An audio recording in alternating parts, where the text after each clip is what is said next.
জাতীয় পরিষদ গাজীপুর জেলার ব্যবস্থাপনায় আয়োজিত আজকে হুরমত আকসা কনফারেন্সের মহতরম সভাপতি প্রধান মেহমান ইসলামী আন্দোলনের বাংলাদেশের সম্মানিত নায়েব আমির শেখের জন্মনায় জিবির মালিক বিদগ্ধ আলোচনবৃন্দ হযরত ওলামায়ে কেরাম সুধীমণ্ডল হুরমতে আকসা আকসার মর্যাদা মসজিদে আকসা উদ্ধার করার জন্য আমাদেরকে স্বাধীন ফিলিস্তিন রাষ্ট্র প্রতিষ্ঠা করতে হবে। স্বাধীন ফিলিস্তিন রাষ্ট্র ছাড়া মসজিদে আকসা উদ্ধার হবে না।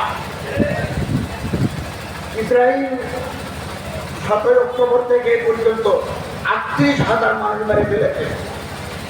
রাত্রে রুটি নাই এরকম মানুষের সংখ্যা 15 লক্ষ। এই ইসরায়েলকে লালন করে পালন করে মার্কিন যুক্তরাষ্ট্র আমেরিকা $700 কোটি প্রতি বছর দেয়। আফসোসের কথা কি 57টা মুসলমান দেশে অনেক দেশ তলে তলে ইসরায়েলের সাথে ব্যবসা করে। আমাদের এগুলো জানা নাই। তুরস্ক, আমরা এই দোকানকে মহব্বত করি, কিন্তু এই তুরস্ক ইসরায়েলের 70% লোহা, ডিম, সবজি তুরস্ক থেকে ইসরায়েল যায়। এর পরিমাণ $500 কোটি,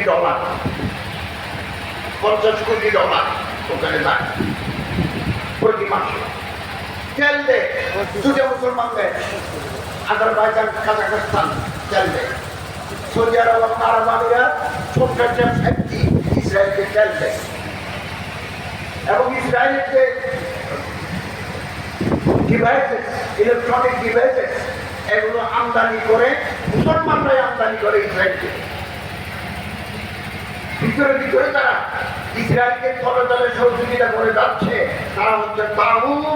এই তাগুতের বিরুদ্ধে আমাদের আন্দোলন চালাতে হবে।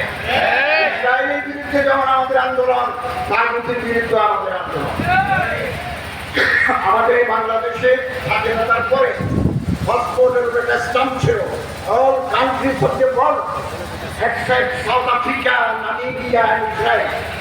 নামিবিয়া যেতে পারবে না পাসপোর্ট নিয়ে, দক্ষিণ আফ্রিকায় যেতে পারবে না, ইসরায়েলে যেতে পারবে না। আর সবচেয়ে এতদিন ছিল ইসরায়েল, অল্প কদিন আগে এটাও ছুটি দেওয়া হয়েছে। এখন আপনি